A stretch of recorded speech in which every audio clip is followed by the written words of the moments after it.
Did we evolve near water? It's a strange question, right? Most of us grew up hearing that humans came from the savannah, out on the dry grasslands. We picture early humans hunting big animals, sweating under the hot sun, always looking for water. That's the standard story, the one most scientists agree on. It makes sense in a lot of ways. But there's another idea. It's called the Aquatic Ape Theory. It says maybe, just maybe, our ancestors spent a lot of time by or even in water. Not like fish or dolphins, of course, more like a river otter or a beaver, living on the edge of the water, dipping in, diving for food. And this time near water, this theory suggests, changed us in really big ways. It shaped our bodies, our brains, even how we think and speak. It sounds a bit wild, I know.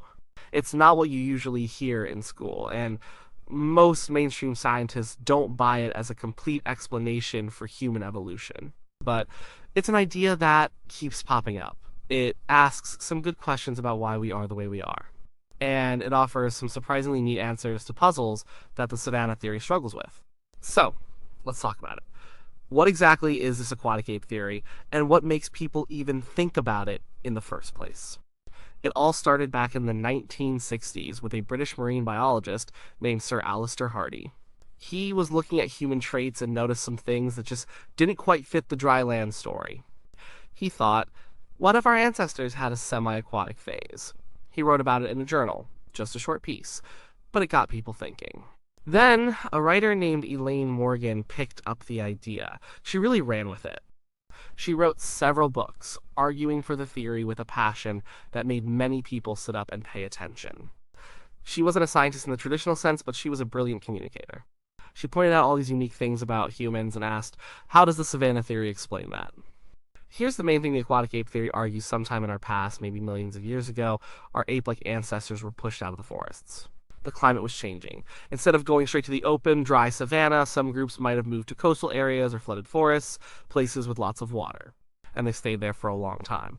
For generations, they lived, ate, and maybe even slept near or in the water. This environment, the theory says, put different pressures on them, making them evolve in ways no other ape did. Let's look at some of those human traits and how the water idea tries to explain them. First, think about our skin. We are pretty hairless, aren't we? Compared to other apes, who are covered in thick fur, humans are practically naked. The savannah theory says we lost our hair to help us cool down. If you're running on the hot savannah, sweating is a good way to stay cool. Fur would make that harder, so we lost it and developed lots of sweat glands. But the aquatic ape theory offers a different reason. If you're spending time in water, thick fur is a problem. It gets heavy when wet, it makes you cold when you get out, and it doesn't help much with insulation in water itself. Many water mammals, like dolphins or hippos, are hairless. Seals and otters keep some fur, but it's very dense and specialized for water. Maybe our ancestors lost their fur because it was a hindrance in the water, not just on land. And what about that layer of fat we have under our skin? Humans have a much thicker layer of subcutaneous fat than other primates. You can feel it if you pinch your skin. This fat is right under the skin, not deep inside the body. Other primates are lean and muscular. Even big gorillas don't have this kind of fat. Where did it come from? The savannah theory doesn't have a strong answer for this. Maybe it's for energy storage, but why so much and why right under the skin? The aquatic ape theory has a ready explanation: blubber. Many aquatic mammals have a thick layer of fat, or blubber, under their skin. Think of seals, whales, or manatees. This blubber helps them in two big ways. It keeps them warm in cold water, and it helps them float. If our ancestors were spending time in water, this fat layer would have been incredibly useful. It would keep them from getting too cold and make it easier to stay afloat while foraging for food or escaping predators. It's a kind of built-in wetsuit. Next, let's talk about walking upright, bipedalism. This is a huge one. Walking on two legs is one of the defining features of being human. The savannah theory says we started walking upright to see over tall grass, to carry food, or to save energy while traveling long distances on the open plains. These are all good ideas, but the aquatic ape theory offers another take. Imagine standing in shallow water, maybe waist deep. If you're trying to move around, forage for shellfish, or keep your head above water, it's a lot easier to stand upright. Wading would naturally encourage bipedalism. It keeps your head out of the water, lets you see over the water, and leaves your hands free to grab things from the bottom or carry food. Many animals that wade in water, like herons or even some types of monkeys, tend to stand upright while doing so. If our ancestors spent a lot of time waiting, it could have been a strong push towards developing a fully upright stance. And there's another related point, our ability to control our breathing. We can hold our breath voluntarily. We can choose when to breathe in and out. This seems normal to us, but it's not normal for most land mammals. Most animals breathe reflexively. They don't decide to hold their breath for a minute. That's something mostly seen in aquatic mammals. Dolphins can hold their breath for a long time. Seals can too. They need this control for diving. If our ancestors were diving for food, even just for a few seconds, voluntary breath control would be a huge advantage. You couldn't just have your body decide to breathe in underwater. This skill, the theory suggests, might have been an essential step towards something else very human: speech. Speech requires incredibly fine control over breathing. We manipulate air as it leaves our lungs. Could the foundations for speech have been laid by the need to control our breath underwater? It's an interesting thought. Think about our noses. They point downwards. Most apes have nostrils that face forward or up. Our downward pointing nostrils are useful for keeping water out when you dip your face. It's a small thing, but it's another piece the aquatic ape theory points to. And then there's the diving reflex. If you put your face in cold water, your heart rate slows down, blood flow to your limbs reduces, and your body saves oxygen for your brain and heart. This is a powerful reflex in human babies, and it's present in adults too, though less dramatically. It's a strong built-in response that helps mammals survive underwater. It's very pronounced in aquatic animals. Why would land-dwelling apes have such a strong diving reflex if they never went near water? What about tears? Humans cry tears when they're emotional. No other animal does this. The aquatic ape theory has a unique idea here. Maybe tears helped clean salt water from our eyes or flush out irritants from a watery environment. It's a stretch for some, but it's an attempt to explain something truly unique to us. And sweat. We sweat a lot. It's a great cooling mechanism. The savannah theory says we evolved sweat glands to keep cool on the hot, open plains. That makes good sense. But the aquatic ape theory also points out that sweating helps regulate body temperature, even when coming out of water into hot air. And the salt in our sweat, maybe it's a leftover from a diet rich in saltwater creatures, or a way to excrete excess salt from a semi-aquatic diet. The theory also touches on our love for water. Most humans feel a strong pull towards water.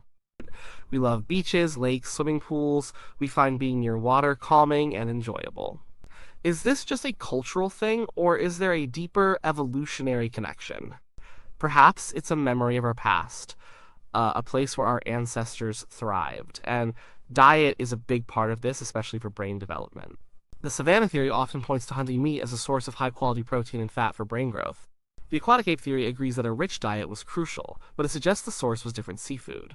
Shellfish, fish, aquatic plants, these are incredibly rich in essential nutrients, especially omega-3 fatty acids. These fatty acids are vital for brain development and function. If our ancestors had easy access to a consistent, rich supply of seafood, it could have provided the fuel needed for our brains to grow so large and complex. And coastal environments offer very stable and abundant food sources, often safer to access than hunting large, dangerous animals on the savannah.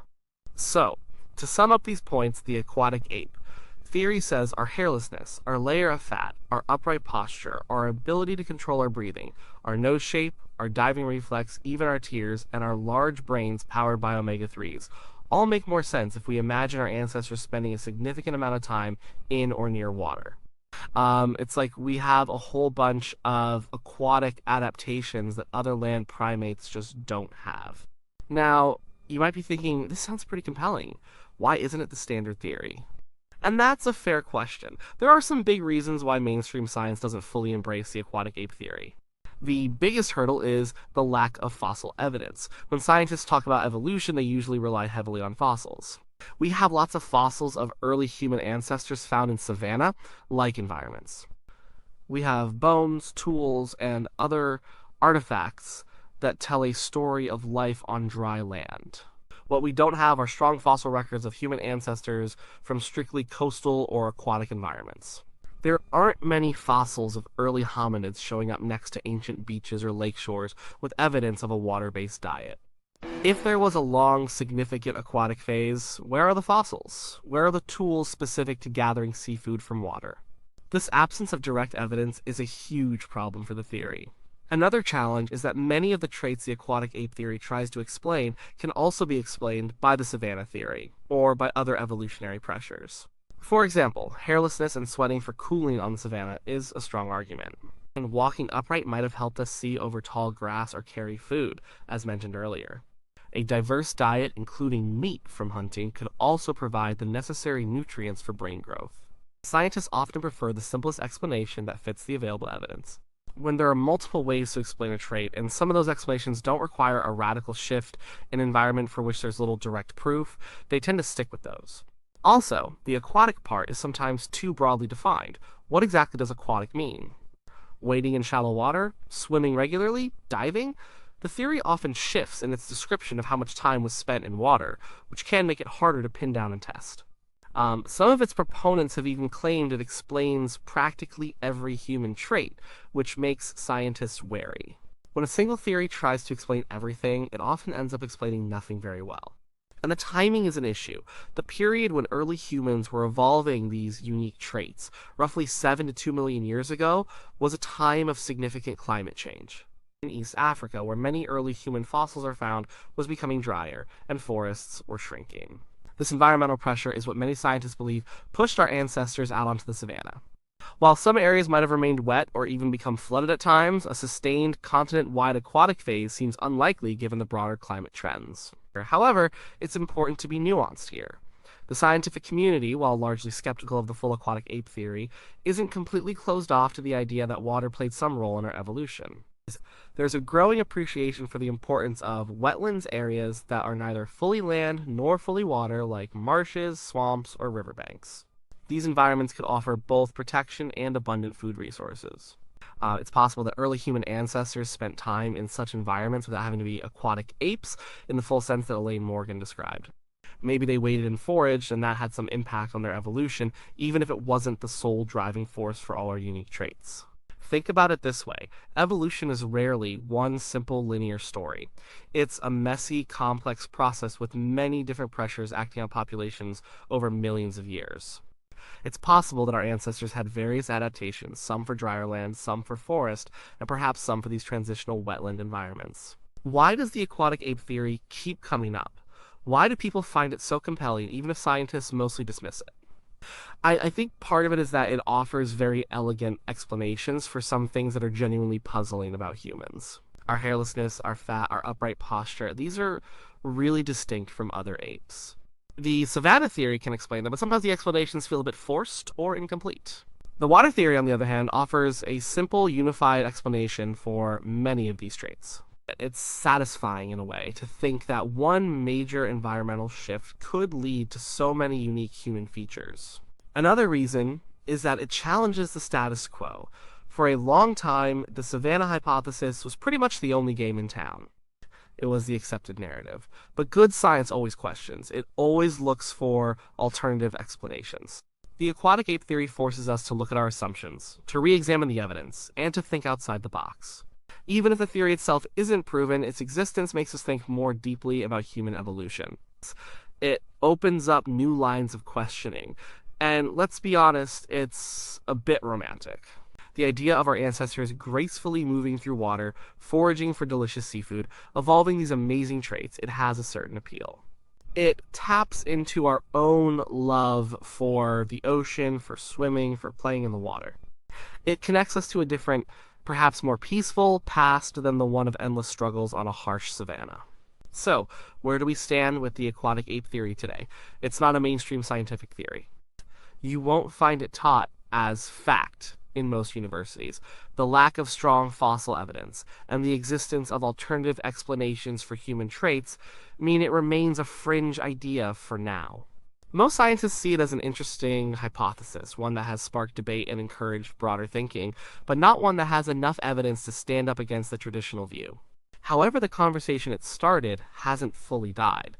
Some elements of the theory, or at least the idea that water played some role, are still explored. The idea that early humans might have lived in marshy, wetland, or coastal environments for periods is not completely dismissed by all scientists. These kinds of environments could have provided both safe havens and rich food sources. And the idea that a diet rich in aquatic resources like fish and shellfish contributed to brain development is gaining more traction, regardless of whether our ancestors were truly aquatic apes. What it boils down to is that Human evolution is incredibly complex. There's no single simple answer to how we became who we are. It was likely a combination of many factors: climate change, changes in diet, social dynamics, tool use, and environmental pressures, including both dry lands and potentially, yes, watery places. The aquatic ape theory, even if it's not fully accepted, serves an important purpose. It reminds us that there are still many mysteries about our past. It pushes us to keep asking questions, to keep looking at the evidence from different angles. Just a little, if perhaps our connection to water runs deeper than we ever imagined. It tells a story that, while probably not the whole truth, might hold a piece of it. And that in itself is pretty fascinating.